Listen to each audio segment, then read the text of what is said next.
Hola. Bienvenidos Hola. a este conversatorio.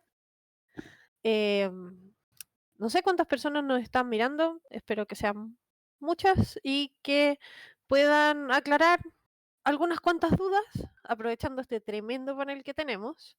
Voy a partir así como un relojito, ¿ya?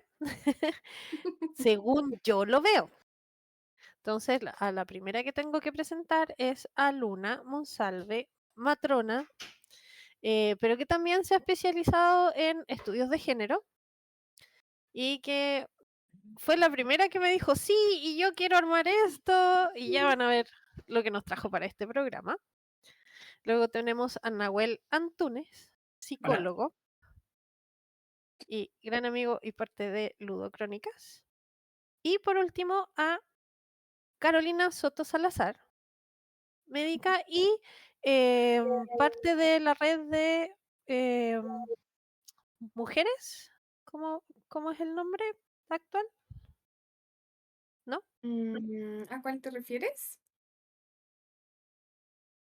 Hay una red que está enfocada a mujeres y diversidades de la que tú eres parte, Ah, o ya mm, no. no, o sea, es que estuve participando en el departamento de género del Colegio Médico ¿Ya? hace un tiempo. Quizás estás pensando en una red que se armó de profesionales como LGBT amigables que salen en Ujú. una publicación.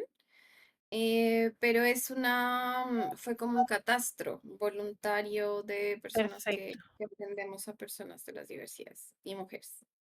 Pero Sí. en el fondo es la razón por la que estás acá, porque la diversidad es uno de los problemas que tiene, es que necesita eh, profesionales amigables y que sean un lugar seguro, ¿no? Ujú, así es, así es. Les agradezco muchísimo por estar acá. Para mí era un objetivo súper importante llevar algún evento orgullo a este tipo de información. Hasta ahora no nos ha resultado tenerlo en vivo, pero gracias a que ustedes existen y aceptan esta invitación, podemos seguir celebrando el mes del orgullo, llevando información a toda la gente que nos quiera ver hoy día y además va a quedar en YouTube para que lo vean cualquier día del año, todos los años que quieran. Algunas cosas van a tener que actualizarlas si la ven en 20 años más, pero va a estar ahí. Partamos. No sé si partimos con preguntas o ustedes quieren plantear alguna cosa que les parezca así como muy evidente que tenemos que tratar. Yo tengo algunas ideas preconcebidas, pero como dice mi banderita, que yo llamo la Cuba fea, el mayor problema que nos toca a nosotros es la invisibilidad y de repente por ahí algunas cosas que puedo conversar más con Nahuel. El resto no me toca vivirlo a mí, sino que recojo experiencia de amigues. ¿Quieren plantear algo? Empezamos con preguntas. ¿Cómo lo hacemos? Siéntanse libres. Esto es una conversación, no es presentación, recuerden. No Mm, sé, Luna, ¿querías empezar? No sé. O sea, creo que es súper bueno que nos demos la dinámica como de conversación más que lo estructurada que podía haber sido mi presentación. Yo más que nada quería enfocarme un poco más a lo que era el programa de acompañamiento a la identidad de género enfocado a niñeces y adolescentes trans y no binarias, pero no sé, ¿cómo quieran hacerlo ustedes? Yo, Quizá podemos yo contar de hecho, a nuestras mí también me preguntas. gustaría hablar de eso. ¿Sí? sí, a ver, es como donde más fuerte tenemos problemas, digamos, dentro de la diversidad, aunque yo supongo que cada grupo tiene algunos, ¿sí? Em, pero claro, es donde más nos toca porque es como hay más violencia, ¿no? Claro. Y también es una etapa súper compleja, o sea, si nos enfocamos puntualmente a las niñeces, es una etapa compleja, uno siente que no tiene con quién conversar los temas, y eso no solamente el tema como de la orientación sexual o de la identidad de género, sino que hay muchos temas los cuales se quedan como en silencio, porque no hay espacio seguro, los padres a veces tampoco son espacios seguros, las amistades a veces tampoco son espacios seguros, entonces es como una etapa muy compleja para vivenciarla y a eso agregarle además el tema de la identidad de género creo que es como un problema muy complejo.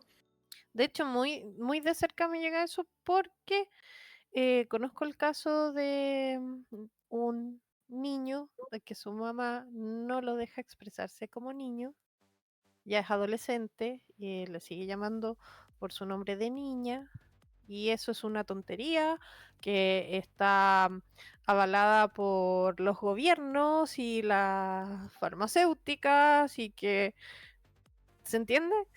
O sea, hay Mm, leyes, de hecho, que avalan el tema de la identidad de género. Sí, claro, sí, pero que no puede ser que desde niños los convencen y a los papás les dicen que son malos padres y que en realidad como que estaría habiendo así como una agenda para volver a la gente trans y como tú te quedas así, pero en serio, me estoy diciendo esto y además a tu hijo no lo dejas expresarse y uno no, a ver, vamos a ver la parte de salud con ustedes. Yo, sinceramente, como no sé nada de eso, lo único que puedo hacer es quedarme ahí sin contrariar mucho a la madre, cosa que no me niegue el acceso, pero tirándole un cable así como al niño para que sepa que hay otra cosa, que hay gente que lo va a apoyar y que en el minuto que decida puede acercarse.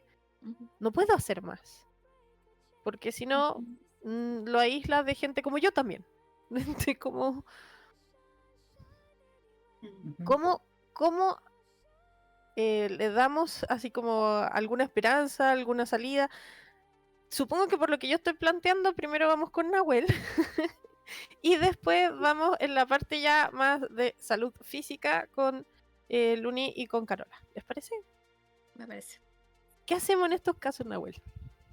Bueno, ahí es súper importante eh, reafirmar la identidad de la persona, siempre ocupando ¿cómo se llaman? Los pronombres que ella elija, los nombres que la persona elija, puesto que esto tiene un impacto muy fuerte en lo que es su seguridad emocional, mental, y también se ha reportado que, bueno, las niñeces trans, sobre todo, tienen un riesgo muy alto de conductas suicidas y autolesivas. Y se ha reportado que terapias como la terapia de reflexión de género tienen un impacto muy grande en bajar estas conductas suicidas y autolesivas. Eh, el trabajar con familias que no son un lugar seguro para la persona es difícil. Es un, plantea una terapia que tienes que buscar redes de apoyo. Siempre buscar redes de apoyo, identificar el riesgo de conductas autolesivas o suicidas, eh, y sobre todo reafirmar lo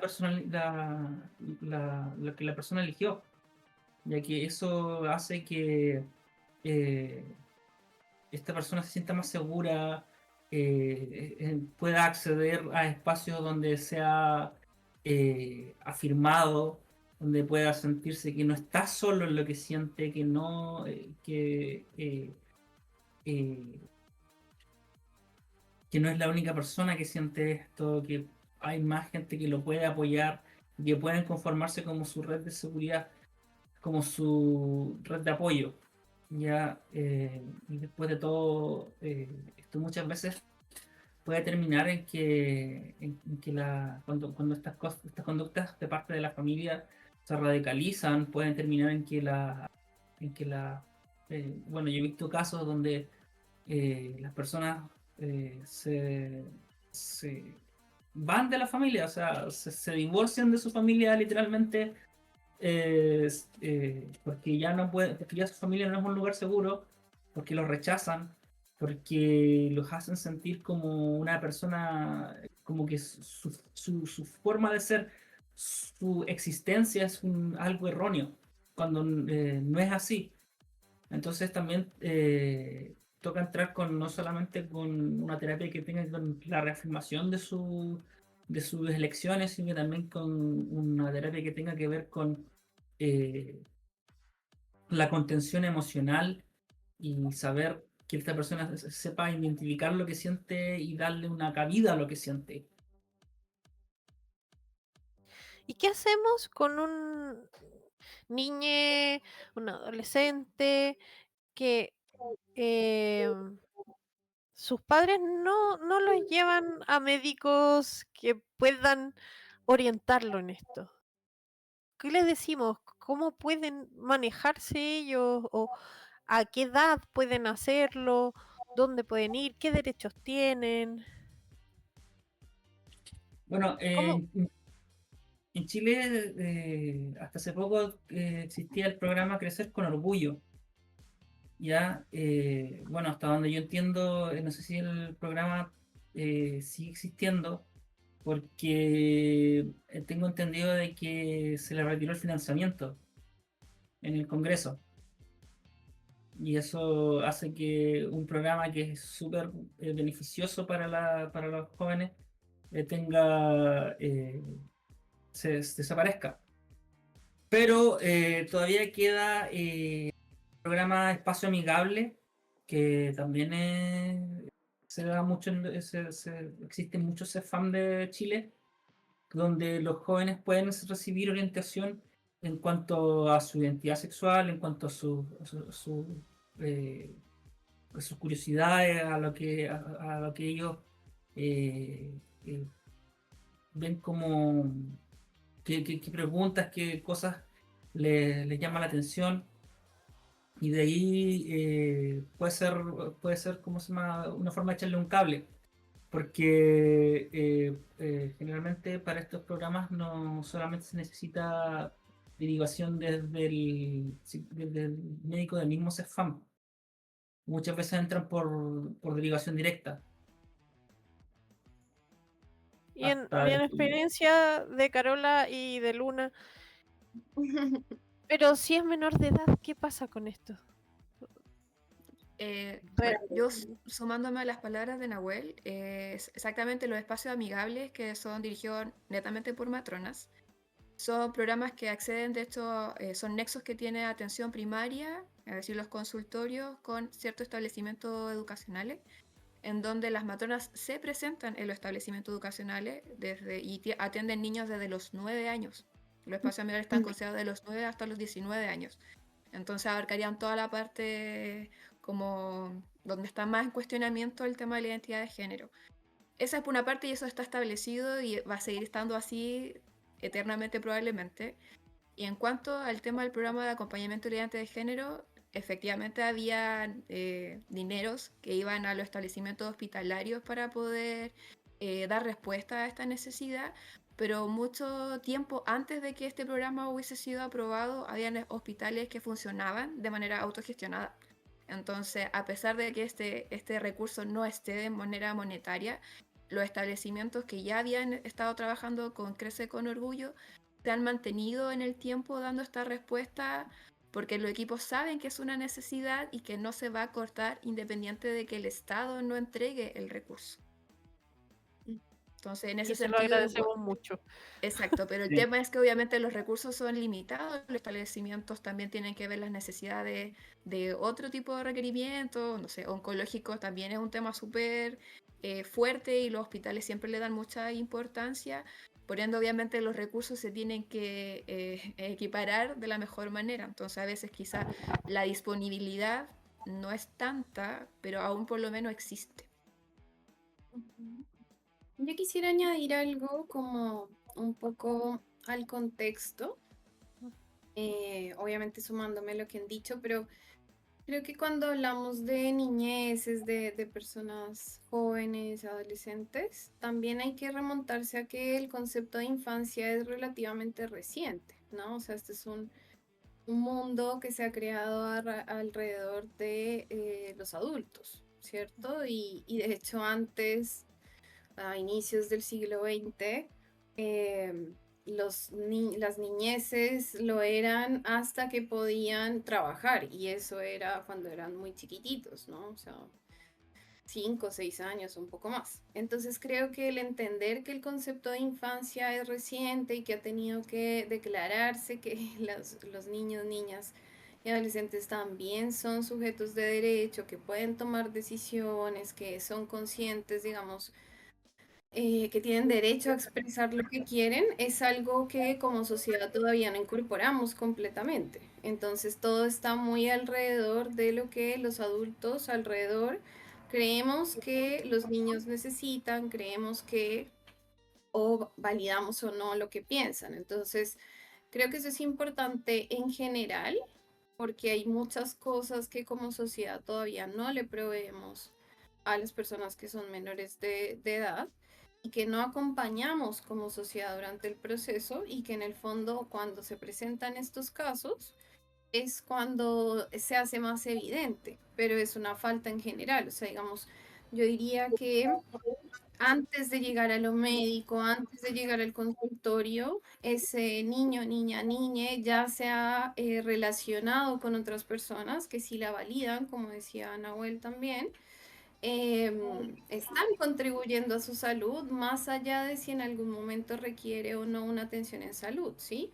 O sea, esas personas que están a su alrededor, los establecimientos educacionales, desde el jardín, los pares, ¿sí? La familia como una institución también que empieza, que puede incorporar eso. Entonces, por eso creo que espacios como no tan médicos, ¿sí? Como más psicosociales o espacio amigable que tienen que ver con prevención y promoción, son una muy buena forma de acercarse, porque un gran problema respecto al enfoque que se le da a la salud de las personas de las diversidades sexogenéricas es que ha costado mucho despatologizarlo, o sea, dejar de pensar que es una enfermedad, que es un trastorno mental, no hace tanto, o sea, hace muy poco que salió la homosexualidad del DSM-4, 4, 3, que es el manual de enfermedades psiquiátricas, ¿sí? Entonces, creo que lo valioso acá también es cómo se potencian esos otros espacios de interacción que no tienen que ver con lo médico, porque al final los sistemas de salud son un reflejo de la sociedad en la que están insertas.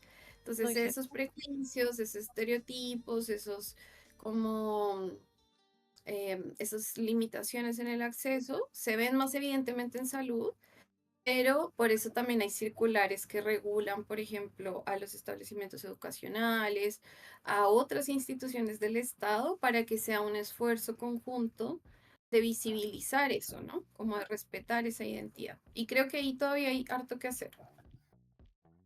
Bueno, de hecho sí, ¿no? Hay un problema también recurrente, la vergüenza, el pudor a la hora de ir a consultar. O en caso de menores de edad también que de alguna manera lo van a saber los padres. Pero incluso en adultos también tenemos algunos temas, ¿sí? O sea, ¿les gustaría contarnos qué han visto ustedes o quizás le pueda servir a alguien que nos esté escuchando decir, ah, sí, a mí me ha pasado esto y haga alguna pregunta relacionada? Siéntanse libre, por favor, de hablar. Este es su espacio. En adultos yo he visto que muchos cuando pueden como poder abrazar su identidad de género eh, y pueden hacerlo desde su independencia, tanto psicológica como económica, eh, como que florecen, por decirlo de alguna manera. Son personas que pasan de estar muy encerradas en sí mismos a, ¿cómo se llama? A salir al mundo, a buscar gente, a conocer. Bueno, eso en los casos que he conocido, que igual no son muchos, pero sí he visto que les ayuda mucho. les ayuda mucho el reconocerse, el autoafirmarse y darse cuenta que eh, está bien ser lo que son, que no le deben nada a nadie. Hay mucho sufrimiento en esos casos, ¿no? Como de llegar a la adultez y no haber podido expresarse libremente. Sí, o sea, a ver, yo creo que yo siempre me siento un poco como que no debería contar estas cosas porque para el de mí el problema es la invisibilidad, estamos claros. Pero yo puedo hablar de la propia experiencia desde ahí, de decir que muchos años fue bullying, fue, fue burla, fue sentirme que yo estaba fallada, hasta descubrir que existían otras personas como yo que son bisexuales. Eh, de hecho, yo creo que de todas las cosas que he aprendido de mí misma, debe haber sido una de las más liberadoras durante años, y lo aprendí ya viejota, así llegando casi a los 40. Entonces, uno pensaría que como que ahí ya tenéis la vida resuelta, ¿no? Y no, pues, y te la cambia. Pero claro, si a mí me ven en la calle, ven una mujer cis, y para peor, o para mejor, hetero, entonces nadie me va a hacer nada, nadie me va a decir nada si me conoce superficialmente. Si yo pido una hora a un ginecólogo, ok, sí, me han tocado ginecólogos que de verdad debería haberlo denunciado por lo bajo, pero eh, es parte de ser mujer, ¿no? Es parte de ser diversidad sexual, ¿no? Entonces, entiendo que puede haber mucho miedo a la hora de acercarse a pedir cualquier tipo de consulta, ¿no? Puede ser muy complejo. No solamente para gente que está haciendo su transición, que es todavía más fuerte y es más evidente, pero y los otros grupos también enfrentan algunos problemas. Ahí quiero sacar el estudio de una muy querida amiga mía. Ay, lo voy a buscar ahorita. Que es el estudio de ser lesbiana y bisexual en Chile que se Justamente. publicó en 2018. Y ese es un estudio muy importante, muy bonito, liderado por Nicole Rojas de la agrupación Rompiendo el Silencio, en el que se visibiliza eso. O sea, si bien ya hay violencia como ginecológica, obstétrica también, hacia mujeres cis, ¿cierto? Eso es algo que se está cuestionando hasta hace poco, pero ya se está cuestionando y se está mejorando. Em, También estaba fuera, digamos, del foco qué pasaba con la experiencia de mujeres que tienen relaciones sexuales o sexoafectivas con mujeres, ¿sí? Independiente de cómo se identificaran, ¿sí? Porque bueno, Ujú. ahí entramos en en un paraguas grande, pero en el caso de mujeres lesbianas y bisexuales, el terror a consultar con médicos y médicas sobre todo, ¿sí? Y ahí entonces, por ejemplo, matronería es un espacio muy importante en el que también hay profesionales, digamos, que pueden caer en los mismos em, como tratos discriminatorios y eso al final se traduce en que hay mayor prevalencia de cáncer de cuello uterino en mujeres lesbianas y bisexuales porque no quieren ir a tomarse el PAP y no se sienten seguras, porque se asume su orientación sexual, porque se les hacen comentarios que no corresponden, eh, o se les preguntan cosas obviando, digamos, no sé, por ejemplo, sobre el tema reproductivo o la presión para tomar ciertos anticonceptivos o cosas así, invisibilizando su realidad. Y eso al final, si lo vemos como desde la salud pública, termina afectando a un grupo poblacional muy grande. Entonces, Em, por eso creo que, claro, acompañado con un refuerzo desde todos los espacios, desde la niñez y la adolescencia, estamos protegiendo la salud mental y física de esas personas. Ahí quizá Luna, desde su experiencia, también nos puede contar un poquito más de eso. Sí, como decía la doctora, es complejo, es un cambio totalmente también de la formación de la profesión. O sea, yo me formé ya 2008 a 2012. Tema género era una pincelada en la malla curricular. No se hablaba del tema de cuando uno hace el examen físico, por ejemplo, no decir mamas, sino que enfocarse así como extremidad superior, extremidad, o sea, parte superior, inferior, genitales genérico y no enfocarse que son genitales femeninos. Entonces ha sido como un cambio abrupto. O sea, si uno no tiene el interés de formarse en la temática de género y tratar de ser un espacio seguro y amigable para el paciente que llegue, es complejo que los usuarios quieran finalmente atenderse en salud. Y eso creo que no solamente en temáticas de género, sino que son todas. O sea, hay tasas Sí. grandísimas de cáncer cervicuterino, como lo mencionaba la doctora, pero es porque nosotros como salud pensamos que el paciente va a llegar a la atención de salud. Y eso no es el mejor método. O sea, nosotros si queremos mejorar los indicadores de cáncer cervicuterino o de cáncer de mama, somos nosotros quienes nos debemos acercar al territorio, pero no lo hacemos. O sea, yo creo que la mejor alianza que podemos hacer es, por ejemplo, en las juntas vecinales, dar una charla, acercarnos al territorio, ir a los colegios, ir a hacer las charlas. Creo que es la mejor forma de disminuir esta brecha tan importante que hay en cuanto a la atención en salud.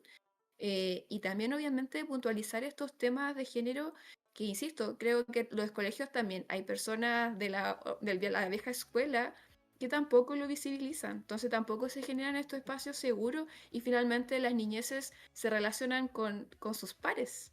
Y los pares no son el equipo más idóneo para entregar la información, no es las personas que van a tener la herramienta suficiente para contener a esa persona. Entonces creo que estamos a años luz de poder cambiar un poco el tema como social, cultural, en tema de salud. Insisto, creo que estamos en pañales, pero porque los profesionales todavía no todos tienen el interés de generar estos espacios de seguridad y de cercanía con el paciente. Es una distinción súper importante esa, porque no solo es que no estén capacitados, es que no hay interés.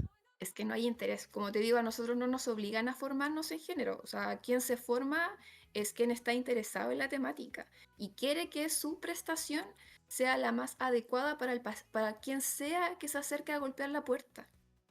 Entonces, un tema, por ejemplo, de habilidades blandas, es un sinfín de cosas que yo creo que va de la mano de cómo es uno como persona, más que qué herramientas científicas o educativas tengo. Yo Sí, creo, o sea, eso, ay, perdona. no, dale, dale. Ustedes No, son que los quiero protagonistas. que es un tema de poder. A los profesionales de la salud no se nos puede olvidar que tenemos poder. O sea, hay una autoridad, hay una jerarquía. Entonces, debe ser un esfuerzo el tratar de generar una relación horizontal que nunca es completamente horizontal. O sea, la persona acude a ti en busca de ayuda. Se supone que tú tienes más conocimiento respecto a algo que la puede ayudar y por tanto te confía su salud, su vida, su cuerpo. Pero también estas violencias son, digamos, sistémicas y son generalizadas porque hay una pugna de poder en la que nosotros tenemos también la capacidad de tomar ciertas decisiones basándonos en la excusa de que es por algo médico. Por ejemplo, las intervenciones a personas intersexuales, que eso tuvo que regularse recientemente porque era la pinta del médico, la médica que te viera. Esto me parece una vulva, hagamos esto me parece que es un genital más masculino o no tengo idea, ¿sí? Entonces, em, todas las vidas de personas intersexuales que tienen que hacer un camino gigante para después entender qué fue lo que les pasó, porque al final ahora se reconoce como una mutilación, ¿no? Entonces, ese como, yo siento que de lo más difícil a veces es, y lo digo sobre todo por el gremio al que yo pertenezco, pero esto pasa probablemente en todos, es reconocer que uno tiene que ser responsable con ese poder y esa como estatus que te da la profesión. Porque igual que, no sé, Nahuel también, o sea, son espacios que uno tiene que cuidar y que muchos profesionales no cuidan y de hecho utilizan para hacer daño, como las terapias de reconversión o casos, digamos, más explícitos de violencia, pero las terapias de reconversión son perfectas para explicar eso. O sea, tú entras en un lugar y estás a la merced de lo que esa persona te diga y de que además otros adultos, si es que son menores de edad, te respalden o te protejan si se dan cuenta de que están haciendo esto como de tratar de reconvertirte. Entonces, como la protección a las infancias y las adolescencias también tiene que estar ahí, ¿no?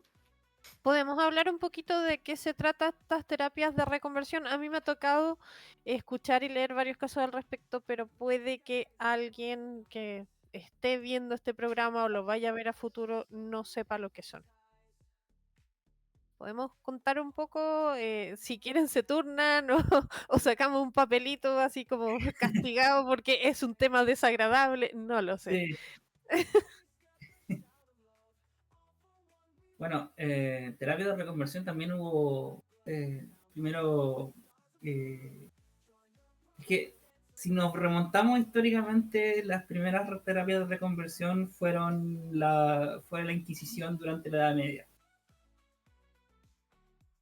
Y ¿cómo se llama? Porque se asumía que había ¿cómo se llama? Un demonio metido en el cuerpo que te producía el deseo desviado o la identidad desviada. ¿Ya? Y de eso hay que... eso va muy... ¿Por qué me voy tan atrás? Porque eso entraba muy bien con ¿cómo se llama? La ideología que influyó la aparición del psicoanálisis. El psicoanálisis, quiera ser científico o no, o bueno, cada uno tendrá su opinión de él, pero el psicoanálisis estaba muy influenciado por la mentalidad de su época, que era conservadora y de tendencia católica cristiana. Entonces, por eso mismo también durante mucho tiempo se consideró ¿cómo se llama? El pertenecer a una de las diversidades sexogenéricas es que fuera una enfermedad mental, porque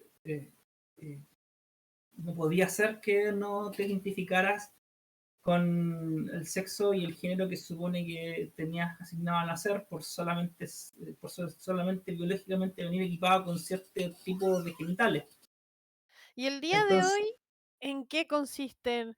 Yo entiendo que existen, sí, a nivel de iglesias, pero también campamentos y cosas así como donde efectivamente a la persona, porque puede ser adolescente, puede ser niño, lo que sea, está aislado y a merced de otras personas que están diciéndole cómo debe ser, ¿no? O sea, ¿Cómo? las terapias de reconversión se definen como todos los intentos desde el ámbito psicológico, físico, pero sobre todo psicológico, de que una persona que se identifica con una orientación o una identidad de género diversa, salida de la cis heteronorma, vuelva a la heterosexualidad o a identificarse, digamos, como una persona cisgénero. Entonces, sobre todo se conocen las que son psicológicas y efectivamente es que se han considerado tortura psicológica porque pueden ser individuales, grupales. Y yo creo que ahí es importante que en muchos países se han prohibido y Chile hace un par de años, en 2022, se prohibieron las terapias de reconversión. Sin embargo, luego salió una publicación de muchas fundaciones o espacios o terapeutas que siguen atendiendo y que los adultos responsables de niños, niñas y adolescentes siguen asistiendo y muchas están vinculadas a ciertos cultos religiosos, ¿no? Entonces, como ahí entran también todas las otras estructuras que terminan avalando eso, pero están prohibidas en Chile porque se consideran tortura psicológica, además de que llegan a extremos, digamos, de aislamiento, de dejar a las personas sin comer, sometiéndolas a un montón como de, no sé, como de estímulos para tratar de cambiar algo que obviamente no está mal y tampoco pueden cambiar. Sí, bueno, esto de tener prejuicios, grupos que se resisten a cambiar, yo no sé qué tanto se ha avanzado en eso, espero que mucho. Recuerdo décadas atrás cuando una de las principales razones de discriminación y por la que la gente de la diversidad no accedía a ningún tipo de servicio de salud, ni física ni mental, era porque se enfrentaba de inmediato al prejuicio de que eran promiscuos. Casi que eran el foco de infección del resto de la sociedad. Y sin el casi. Yo no sé, eso creo que afortunadamente ha ido cambiando, ¿no? O todavía nos enfrentamos a problemas de ese tipo. Yo creo que todavía existen ese tipo de problemas. E insisto, creo Rayos. que creo que Yo va de la tenía un mano poco de esperanza. también. O sea, creo que ha mejorado considerablemente. Creo que en Ya. ciertos aspectos salud igual es un poco más amigable, pero insisto, va de la mano del tipo profesional que te toque. Mm. Ujú. Porque muchas veces finalmente los pacientes, a veces, bueno, en atención primaria se atienden por sectores. Entonces, el paciente que vive en tal sector se tiene que atender en ese sector. Y pasa mucho que es la matrona y no te queda de otra. Entonces, De las hecho, posibilidades de atenderte con otra persona es tener que cambiarte de sector, de vivienda prácticamente, para saber si hay otra profesional que fuese un poco más amigable con estas Claro. temáticas. Entonces, igual hace complejo que las personas lleguen a la atención de salud porque va a depender del profesional que te toque. claro, porque tienes que conocer a alguien que sepa cómo es el profesional en su sector y que además te puedas conseguir, no sé, algo que sea un comprobante de domicilio de ese otro sector y que ya en medio tránsfugo es la cosa, pero a veces no te queda otra, ¿no? Claro, en Pues, la pandemia eso sí hubo ese beneficio, entre comillas, de que como había menos personal trabajando de manera presencial, se mezclaron todos. Entonces uno finalmente atendía a los pacientes de cualquier sector. Y a veces, claro, pues si el paciente veía que el profesional era como el más amigable, el más cercano, quien te daba más confianza, después podía pedir horas con esa misma profesional. Pero eso solamente se dio en ese periodo de pandemia. oye, Ujú. ¿y qué pasó después de ese periodo de pandemia? Así como, Se volvió a sectorizar todo. y el tratamiento que tenían con ese profesional quedó ahí, Exacto. así Sí. como, que le vaya bien. No, pero eso es muy común en la atención pública, sobre todo en la atención pública de primaria salud. Sí, es así. La dinámica en la atención de salud pública es así. Entonces, insisto, la única forma de tú cambiar de profesional es cambiándote prácticamente de vivienda o engañando el sistema. Claro, Ganar claro. el sistema. Exacto. Chuta, Pero ahí es complejo. importante también, o sea, bueno, no por nada nacen estas redes de derivación incentivadas por las mismas personas usuarias y por los profesionales que nos dedicamos a eso, que terminamos derivando a personas específicas que sabemos que pueden acompañar de una manera más respetuosa y basada en derechos. Pero también creo que ahí es importante como este discurso que se escucha mucho en salud de, primero, como que todas las matronas o todos los médicos atienden igual, o todos son igual de buenos, o todos saben lo mismo. Y este discurso de los profesionales de decir como yo atiendo a todos mis pacientes por igual, yo no veo colores, no veo diferencias. Bueno, pues porque no los ves, terminas como no cuestionándote muchas prácticas. Entonces, al final hay una resistencia desde el propio sistema de salud que es impresionante. Hace unos días, por el tema del orgullo, en el CESFAM donde yo trabajo, las matronas, una de ellas sobre todo, em, empezó una campaña como de visibilización y se hicieron flyers, se hicieron como algunos pósters y como intervenciones en el centro y había unos stickers y también llamando a usar el nombre social y a que se pusieran como una etiqueta a los profesionales. Y un porcentaje no menor de funcionarios públicos no quiso ponerse la etiqueta para usar un nombre social. Ah, Una cosa muy simple, muy sí. sencilla, Y que no les pero, afecta en nada, así como, claro. pero ahí se juega como también esa, desde dónde se posiciona esa persona que se siente como o atacada o algo pasa o molesta por ejemplo, usar un distintivo LGTB, ¿no? Ahí tiene que ver también con esa persona y su proceso. Entonces, ese gesto tan chico como que, por ejemplo, las administrativos del SOME le digan a las personas por su nombre social, ha costado muchísimo. Y ese solo gesto hace la diferencia en la atención en salud. Entonces, como ahí vamos, pero cuesta. Wow. De hecho, Luna, tú nos habías planteado así como los pasos que debía seguir alguien si quería buscar atención en su transición. Lo recordé ahora por lo que decía esto de los sectores. ¿Nos podrías contar un poquito más de eso? O sea, enfocaba primero en población infanto-juvenil. Ujú. Eh, bueno, ya sabemos que el acceso por lo general se da mucho más en la dinámica de matronas y de hecho la matrona igual podemos realizar interconsultas, así que por eso también estamos en ese sentido un poco más beneficiadas.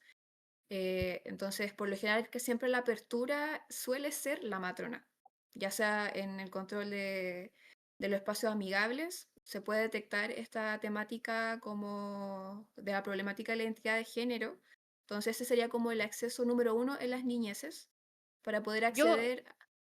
¿Mm? yo voy a ser el papá preocupado o la persona que no tiene idea de nada y te voy a decir, ya, pero matrona si es una niña, si es una jovencita, si es Que niño, no lo voy a llevar a la matrona. En espacios amigables, sí, las matronas ven niños también. Ujú, Entonces, eso ujú. también es algo que ha costado un poco como hacer Claro, entender a las familias que los espacios amigables no es solamente enfocado a la anticoncepción y la prevención del embarazo del adolescente, sino que también va un tema de educación sexual, del tema de la prevención de las ITS.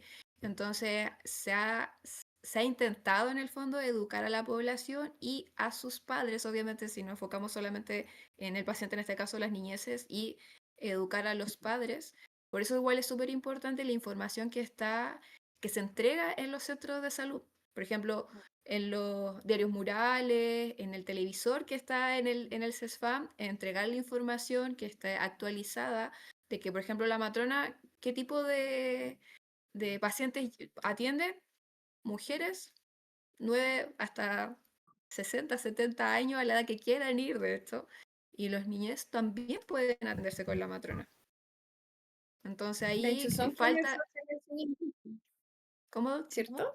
Perdona que te interrumpí, pero cierto, son las matronas las que hacen el seguimiento de todo ese ciclo vital de adolescentes, ¿no? Los ve Exacto, médico, a menos de que sea por una enfermedad, pero toda la claro, promoción y prevención es de matronería, independiente del exacto. género. claro, pero es Entonces que si tú muchas le dices a veces, alguien matrona, piensa en eh, aparato Ellas. reproductor femenino, no, sí. no otra Claro. cosa. Y de hecho igual pasa mucho que las matronas, cuando llega, por ejemplo, un hombre de 40 años a atenderse con matronas, a nosotros también nos llama la atención, porque no es habitual, no es el paciente común que llega a una consulta de matrona. Entonces, es necesario informar a la población de que la matrona no solamente es control prenatal, no es solamente regulación de la fecundidad, sino que la matrona tiene que ver también con los derechos sexuales, todo el tema de la infección de transmisión sexual, todo eso lo ve matrona. Y si es un hombre que tiene una consulta por alguna patología de transmisión sexual, ¿quién lo va a ver? Claro, Ujú. pero y ahí también entra a jugar otra cosa, sí, pero de nombres, pero cuando son niños, cuando son adolescentes. No, eso no. Si yo tengo 25 años, no voy a ir donde la matrona. O sea, sí, en el caso de atención primaria estamos un poco complicadas en el tema, por ejemplo, de los tratamientos. O sea, si un paciente llega por una sospecha de sífilis, por ejemplo, nos vamos a ese extremo, la matrona no puede indicar el tratamiento. Por código sanitario nosotros no podemos indicar tratamiento para la sífilis. Entonces ahí sí o sí tenemos que hacer la derivación a un médico. Pero Pero podría finalmente, acercarse a ti así como un primer paso. Y que tú le sí, digas si tienes que ir al médico, no, estáis puro leseando, andate para la casa. claro, Darle esa probablemente nosotros confianza. vamos a solicitar el examen, probablemente nosotros vamos a saber primero que el paciente efectivamente se confirma la patología y ahí hacemos la derivación a médico. Pero finalmente siempre la puerta de entrada, por lo general en estas temáticas, suele ser la matrona. Ujú. Voy a leer algunos comentarios y vamos a seguir con este tema, ¿ya? Porque se nos están juntando mucho. Chubastorca nos decía que tiene espérame, tiene otra. Que de verdad es muy liberador reconocerse y más aún cuando encuentras a un compañero que no solo te acepta, sino que te acompaña en todas tus etapas y en el descubrimiento de ambos como personas individuales y pareja. Y que tiene una Ujú. relación de profesional-paciente súper buena con su matrón, pero algo que le hizo mucho ruido fue que a él le sorprendía lo informada que ella estaba sobre las ETS y que a él le daba rabia a la mamá que evitaba hablar de eso con sus hijos porque no era tema para un niño, cuando en edad temprana es súper bueno ir explicando. Dani Zapata Vergara dice que ha escuchado varias chicas lesbianas que llegan al ginecólogo y lo primero que le preguntan es ¿cómo te cuidas para no quedar embarazada? Y que el tema de asumir es de todos los días y no- nos está reafirmando un poco lo que decía Caro en eso. Daxos 1975 dice, uno pensaba que el hombre se veía en el urólogo. Qué manera de estar desinformado. Gracias por explicar todas estas cosas. ¿Viste? Sí, Sí, claro, sí. quizá habría que cambiarle el nombre a las matronas porque a esta altura ya todo el mundo las asocia como, no, si voy a parir voy donde la matrona. Porque Es que claro, es que en realidad salud siempre las personas piensan que solamente cuando están enfermos deben Exacto, asistir a salud y no claro. por un tema preventivo. Y efectivamente, o sea, si uno se atiende por el servicio privado, los hombres sí, pues no van a ver a una matrona, van a ver a un urólogo.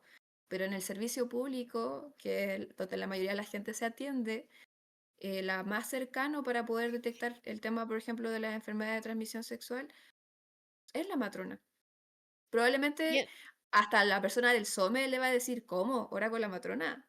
No, le voy a agendar hora con el médico. Y le van a agendar una hora Exacto. con el médico y probablemente el médico vaya a tener que ir a preguntarle a la matrona de su sector y decirle, mire, sabe que tiene esta verruguita.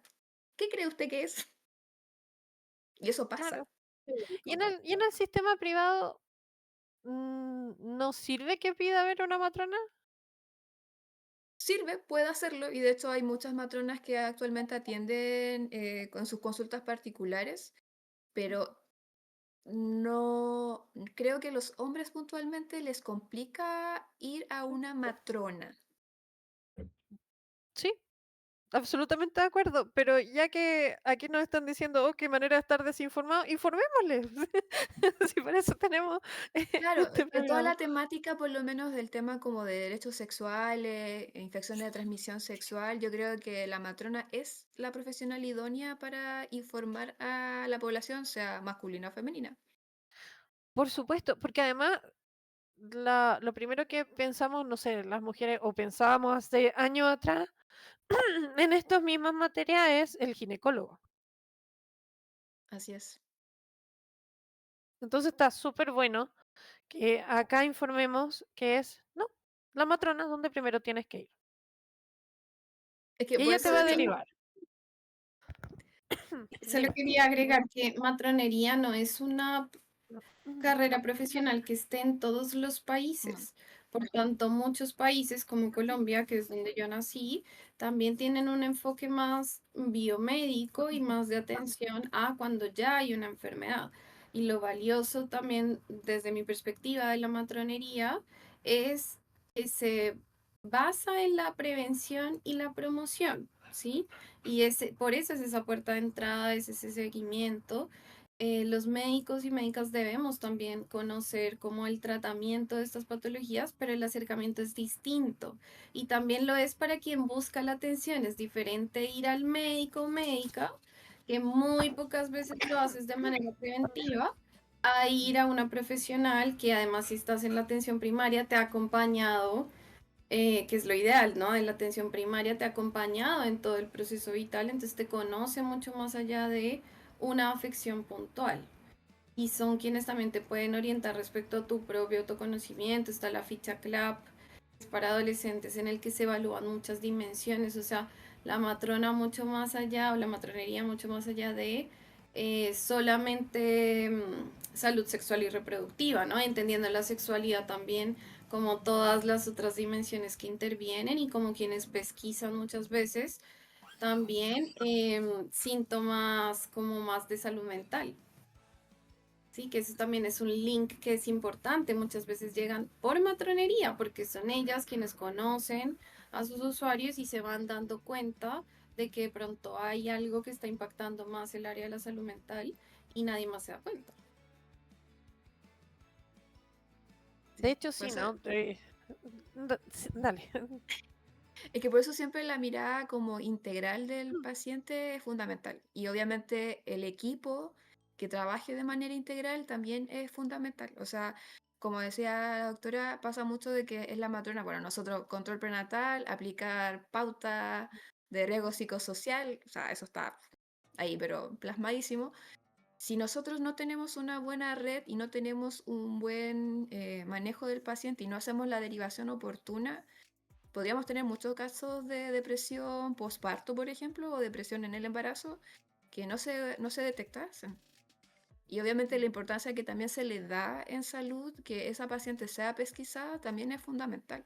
Entonces, por eso también esa mirada como integral, o sea, yo no veo a la paciente solamente porque está embarazada, sino que yo la veo porque además tengo que pesquisar si es que está cursando con una depresión, saber si es que tiene redes de apoyo, cómo es su vínculo con su pareja, cómo están vivenciando este embarazo. Son una sinfín de cosas que uno tiene que evaluar, pero que también tiene que ser acompañado con el equipo de ese sector. O sea, yo tengo que ir a Ujú. trabajadora social, a la psicóloga si es necesario, hacer visitas domiciliarias, todo eso es como súper importante para que finalmente el paciente llegue, o sea, en las mejores condiciones, tanto físicas como mentales. Claro, y también va a depender, no sé, de la edad del paciente, de su orientación. ¿Cambian mucho los protocolos dependiendo de eso? ¿Cambian los pasos que tienen que seguir? ¿O la gente sencillamente va y le dice, señorita matrona, me pasa esto y el conducto es el mismo? ¿Qué pasa ahí? Yo creo que el conducto es el mismo, pero el trato es el diferente, Ya, o los términos son los diferentes. ya, Porque insisto, hacer el espacio que sea amigable para el usuario va a depender mucho de cómo se exprese el profesional, cómo uno hace la apertura con el paciente. Son hartos factores, entonces va a depender de muchas cosas.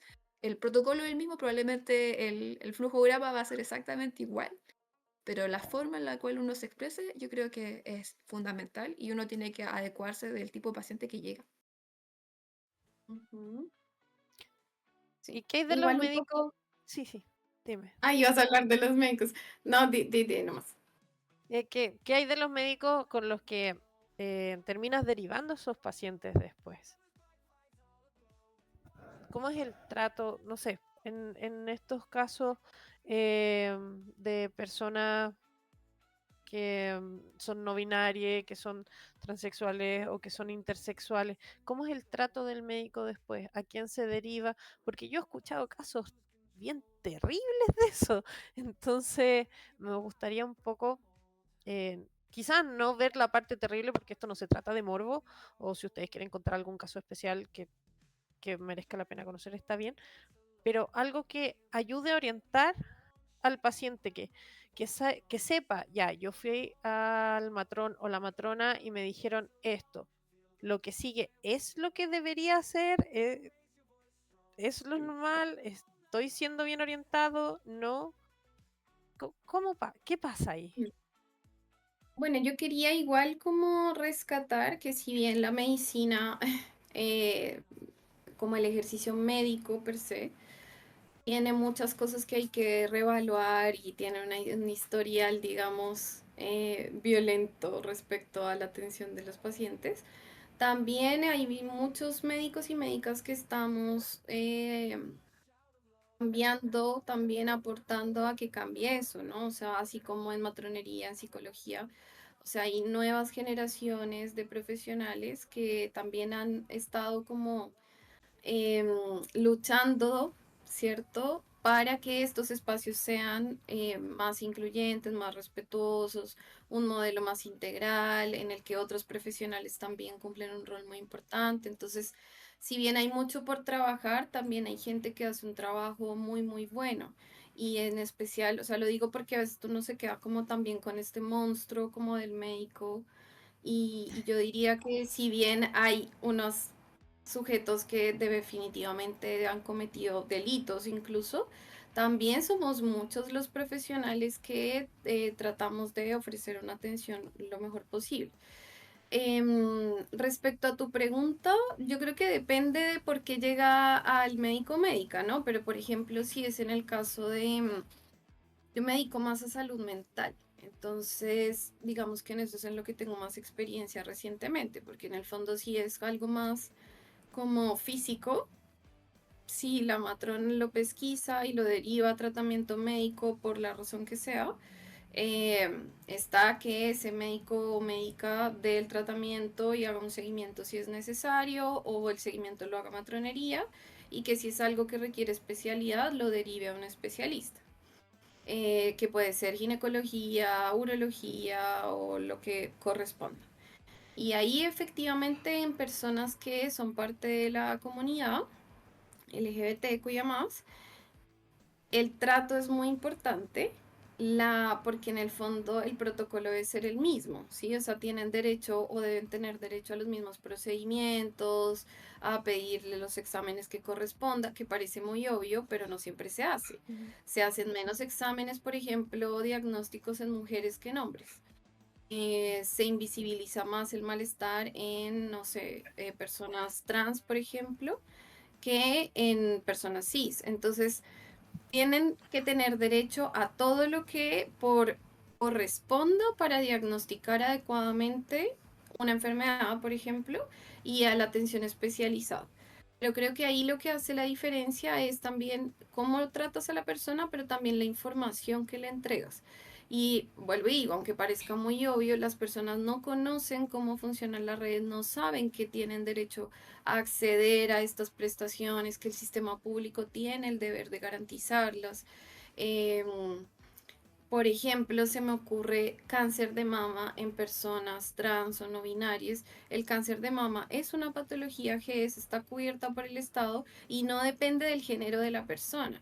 Y esa persona tiene que poder acceder a esa garantía igual que cualquier otra persona. Entonces, creo que ahí también como la bajada de la información es algo en lo que también podemos mejorar, porque es un mundo muy grande y las personas no entienden.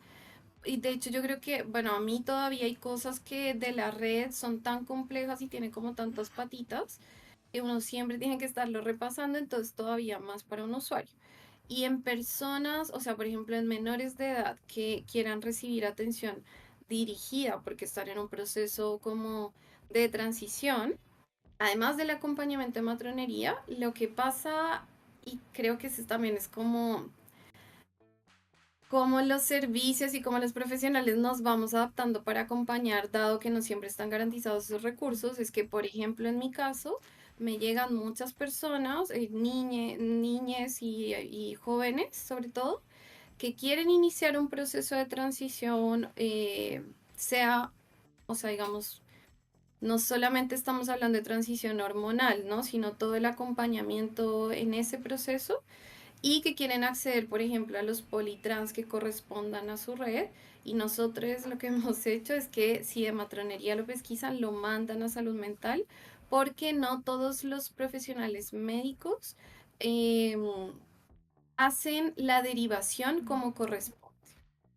Entonces, aunque no tienen una patología de salud mental, los veo yo y yo los derivo y los oriento sobre cómo deben llegar a su red. Y ahí también tenemos un vacío, por eso lo que Luna decía al principio, estos servicios se han mantenido por voluntades personales, sin remuneración, sin los recursos suficientes, siempre como arañando de aquí a acá y moviéndose, em, y seguimos haciéndolo así.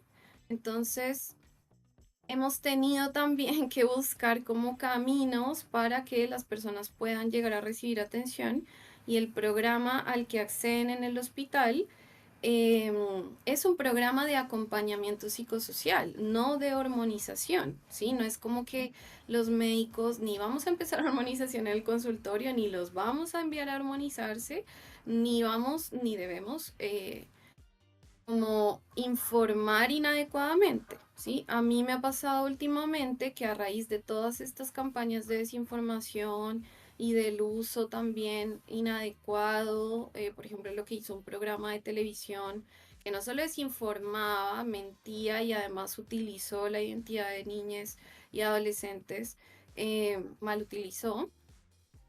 Ahora hay que añadirle a esa explicación a padres, a cuidadores de esto no es así, no lo estoy derivando al Politrans para que le den medicamentos. De hecho, la primera persona que les recibe generalmente es una persona de trabajo social, em, porque hay muchas otras cosas que hay que acompañar antes de esa decisión que es puramente, digamos, médica. Entonces, yo diría que todavía nos falta que todas las personas, o sea, los profesionales de cada sector sean espacios seguros, pero que también los mismos equipos pueden organizarse mientras tanto para derivar por el camino que sea más beneficioso para la persona, para que al final llegue. Si al final lo que nos interesa es que pueda llegar al lugar donde está el equipo que lo pueda apoyar. Entonces, y es como parte también de creo yo, respaldar ese trabajo que hacen en los politrans, el también ayudar con la información y visibilizar la necesidad de que sigan existiendo, porque van a seguir estando, sea que el gobierno de turno apañe o no, pero ojalá con todos los recursos, porque al final estamos hablando de acceso a salud, que es un derecho humano. Entonces, no sé si eso responde tu pregunta como de qué pasa cuando llega médico.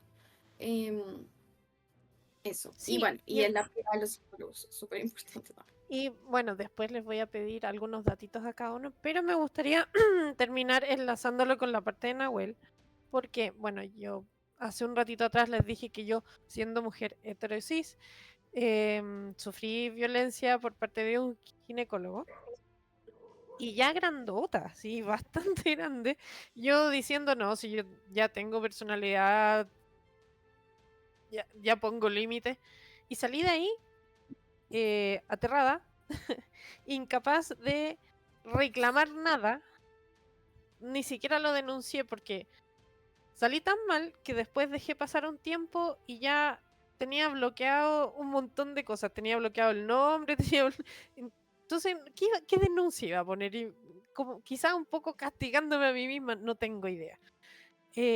¿Cómo le decimos a la gente esto está bien, esto no, aquí por los límites?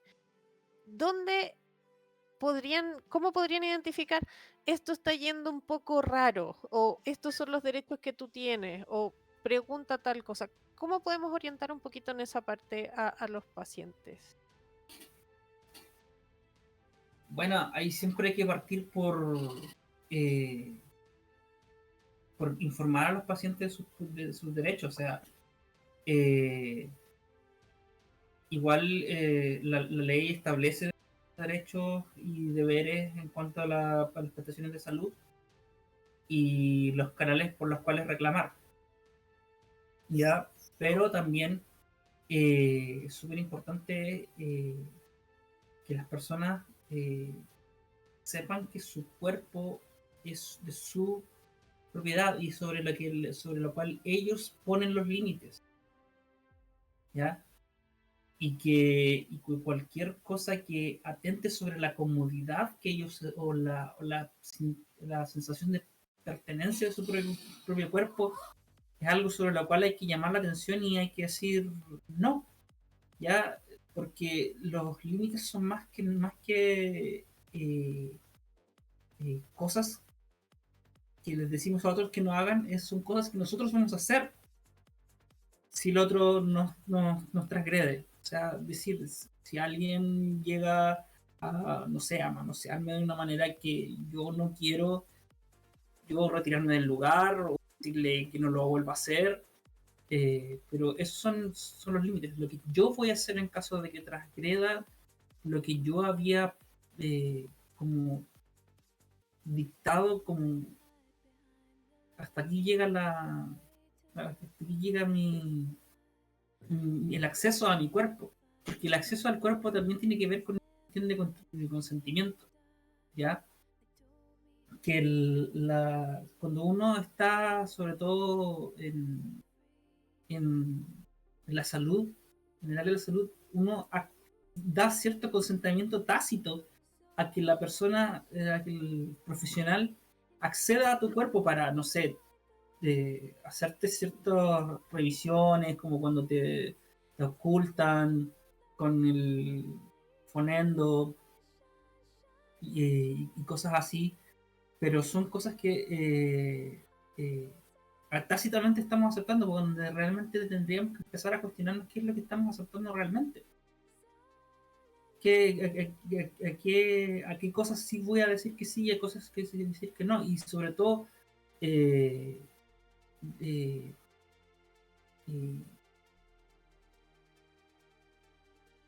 informar qué constituye un abuso. Ya como decir, eh, si si te tocaron en ciertas partes sin tu consentimiento, es un abuso y tienes que denunciarlo como tal. Si yo no me siento cómoda con un profesional y pido cambio, también puedo ejercer ese derecho, ¿no? Sí. Mira, Sí. esto es de repente menos claro, pero por eso mismo lo voy a contar como ejemplo. En mi caso fue un procedimiento que yo no consentí. Un procedimiento menor y que después me dijo, ay, tienes que firmar el consentimiento porque total ya te lo hice y te ahorraste el pabellón.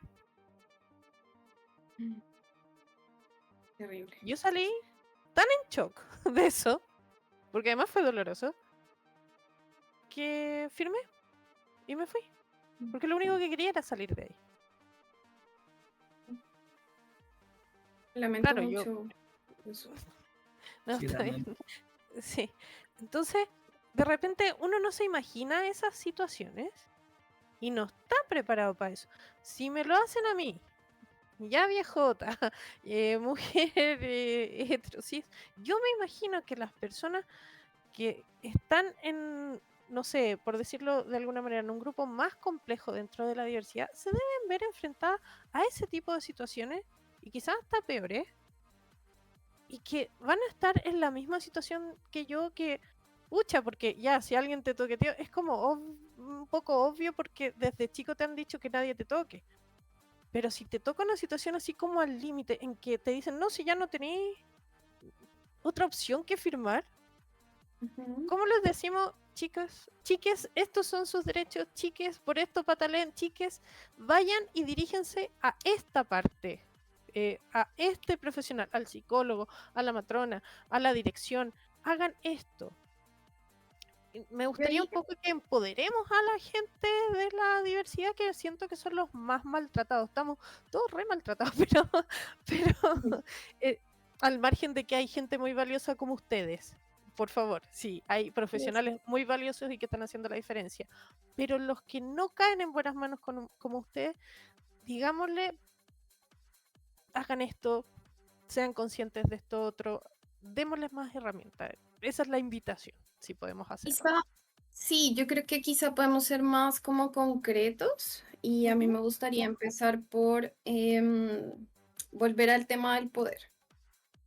Cuando yo estoy en un box con un profesional, ese profesional está en su territorio, yo estoy en territorio ajeno, ¿no? Sí, sí. Y sobre todo si además tengo que desnudarme, mostrar partes de mi cuerpo, estoy en una situación vulnerable y por eso que te pasó a ti pasa con mucha frecuencia y es una transgresión que cuesta aceptar porque también nos han dicho como no importa que el médico te vea, el médico ve cuerpos todo el rato, entonces da lo mismo, como que uno tiene que entregarle su cuerpo al médico, a la médica, porque de por sí es una persona confiable, ¿no? Como que se le ha dado ese poder de que Y te tienen toquen más sin... herramientas de poder, porque en este caso, por ejemplo, que me trajeron una verruguita, que un pólipo era, lo mandaron a biopsia. Y yo decía, si yo alego, no me van a dar el resultado de esa biopsia.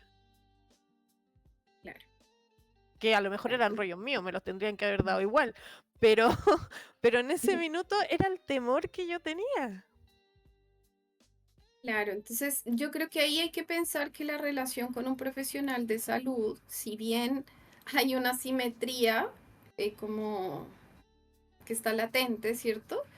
Em, debemos pensarla como una relación con cualquier otra persona que no conocemos. Si es una relación en la que nos sentimos incómodas, incómodos, hay algo que nos hace ruido, hay algo que no entendemos, primero tenemos derecho en una situación, por ejemplo, en la que te sientas realmente mal, ¿sí? O te sientas en riesgo de salirte de la consulta, por ejemplo.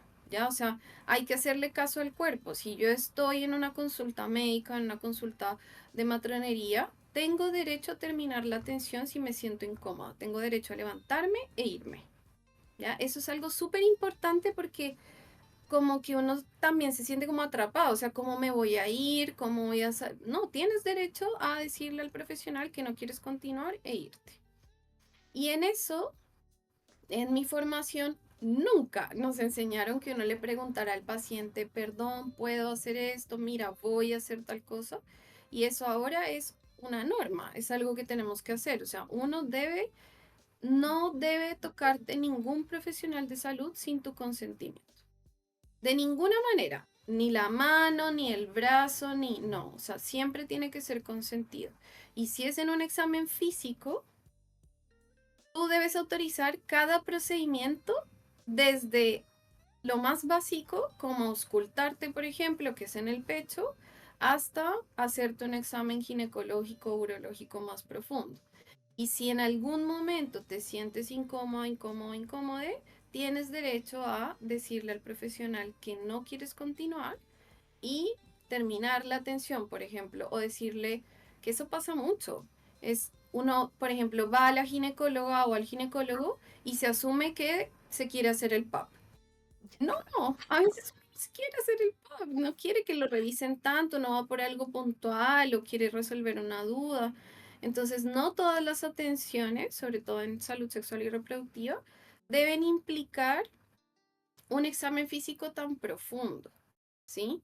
Si me van a hacer un examen físico por algo que no corresponde a mi motivo de consulta, que ha sido también una de las formas de abuso dentro de los espacios de salud, es, no sé, voy porque tengo una lesión acá y entonces me desnudan entera.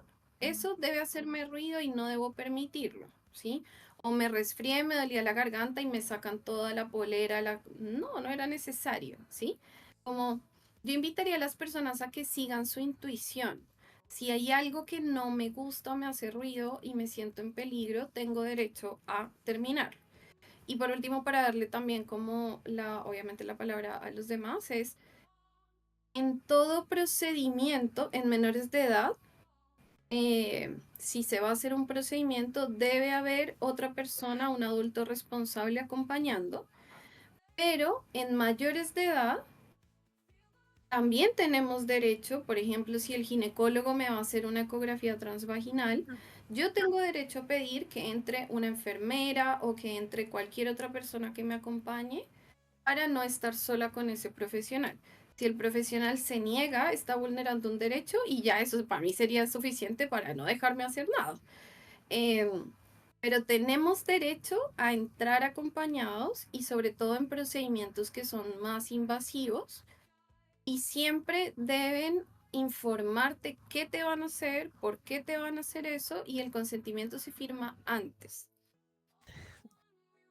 ¿Sí? Eso no tienes por qué saberlo, porque ahí hubo un abuso de poder, de, de muchos tipos, digamos.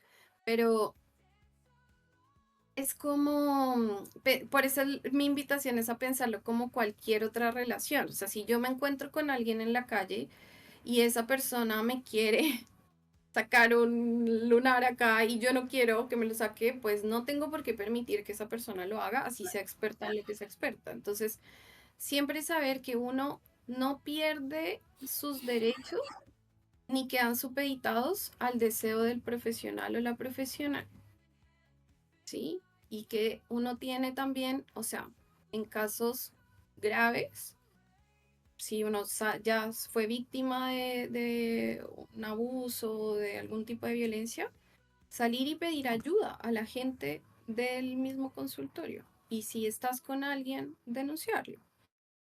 No es tan fácil, pero saber que lo podemos hacer, ¿no? ¿Algo que les gustaría agregar a Luna y a Nahuel con respecto a esto? Yo más que nada, bueno, me sumo a las palabras de la doctora. Es súper importante conocer cuáles son tus derechos como usuario, también tus deberes, porque también es importante la información que sea fidedigna. Obviamente también eso es importante para que obviamente la atención sea la más adecuada por parte del profesional. Pero sí creo que es súper importante que los profesionales nos... No quiero como sonar mal, ni tampoco que suene pesado como para los profesionales de salud, siendo profesional de la salud, pero insisto, creo que es un llamado a que nosotros cambiemos la forma en la cual tratamos a los usuarios.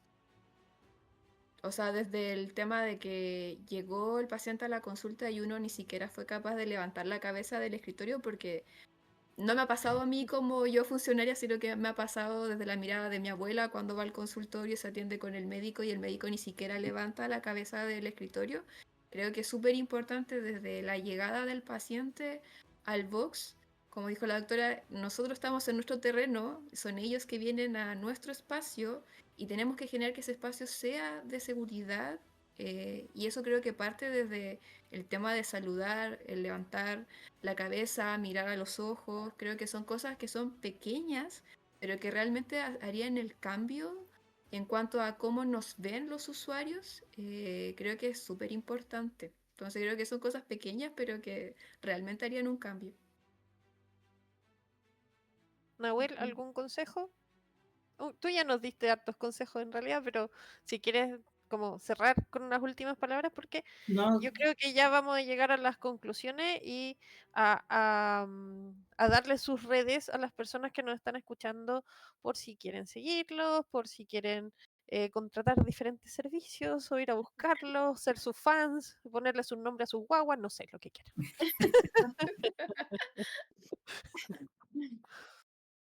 Dinos.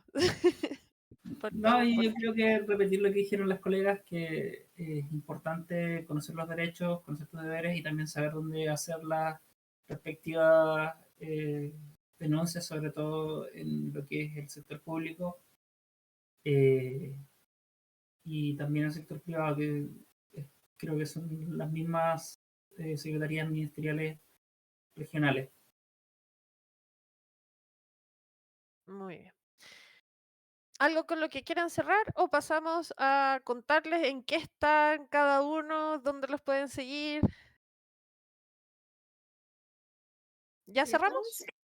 Ya. Sí, como pedir recomendaciones. Lamentablemente toca hacerlo, pero siempre pedir recomendaciones a pares o buscar. Hay hartas instituciones que se caracterizan por ofrecer espacios seguros y hay cada vez más centros médicos que tienen o sea, centros de salud, no solamente médicos, ¿no? De profesionales de la salud. Entonces, como no quedarse quizá con la primera recomendación, buscar, y voy a aprovechar de decir algo que también es importante, es ustedes pueden y deben buscar que la persona que los va a atender esté en el Registro Nacional de Prestadores de la Salud y tenga la profesión que dice que debe tener, porque o sea, ha pasado de todo en todas las profesiones y entonces Sí. eso también es una garantía de que esa persona de alguna manera igual está reconocida y está bajo la ley también que rige a los profesionales, ¿no? Entonces, como buscar no quedarse como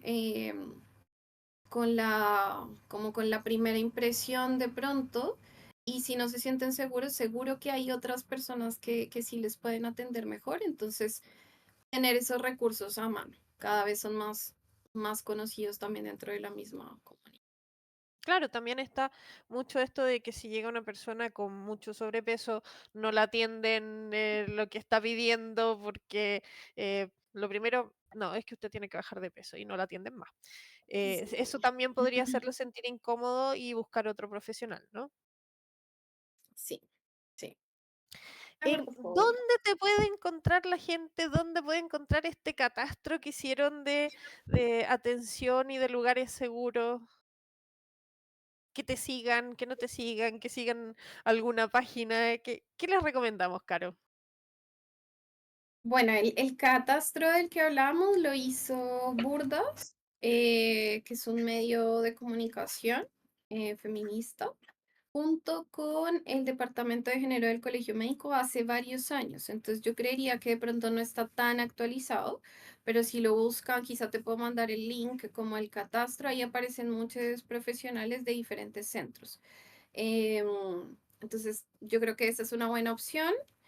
La otra es seguir en cuentas de Instagram profesionales que dentro del perfil, no solo lo que ponen en su bio, sino en cómo se comunican, la información que comparten y todo, les hagan sentir seguras y generalmente esos profesionales seguimos a otros profesionales que tienen un enfoque similar o parecido y esa puede, o sea, o como con enfoque de derechos, salud en todas las tallas, dependiendo de lo que estén buscando. Em, y esa puede ser una buena forma de comunicarse. En mi caso, yo me dedico solamente a salud mental y atiendo sobre todo mujeres y personas de las diversidades, pero también atiendo hombres cis heterosexuales. Lo que pasa es que no es como la población que más atiendo. Y me pueden encontrar en mi Instagram y uso una plataforma de agendamiento que se llama Encuadrado, que es muy amable, que a mí me encanta, me facilita mucho realmente la vida. Y mi mail. Así que te podría dejar esos datos. No soy Todo lo que una tú quieras. influencer ni nada, pero ahí pueden encontrar algunas cosas y siempre estoy muy dispuesta a que si me preguntan recomendaciones por interno, si yo tengo algún profesional en el que confíe, también lo comparto. Creo que podríamos hacer un nuevo catastro, igual eso estaría bueno. Em, pero ahí, como sería como mi recomendación. Muchas gracias. Nahuel, ¿dónde te eh, encuentra la gente? Yo les voy a contar, ¿ah? Yo no he sido paciente de Nahuel, pero sí conozco gente que ha sido paciente de Nahuel. Sí, pues. Si ¿En alguna serio? vez me preguntaron, oye, ¿y un psicólogo? Yo, Nahuel, toma, contáctalo. Ah, ya. Fuera de que ustedes lo ven acá como muy buena onda, muy cálido, bueno, él como psicólogo también es así. Y según me dijo este paciente en particular, muy enfocado a tareas concretas, él pudo hacer cambios y em, quedó muy satisfecho. Así que yo personalmente también lo recomendaría. No sé si es parte de alguna red o no, pero yo me atrevería a eso. ¿Dónde te pillan, Nahuel? En mi Instagram, Nahuel-terapeuta, donde me pueden hacer cualquier tipo de consulta o pedir una sesión por DM. Respondo casi de inmediato, apenas las veo.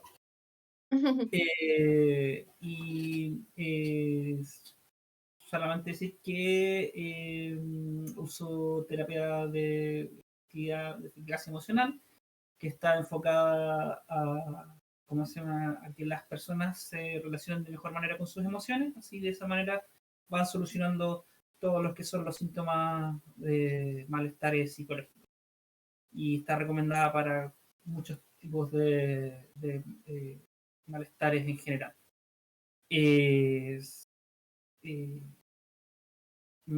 Atiendo personas de los 10 años en adelante, pero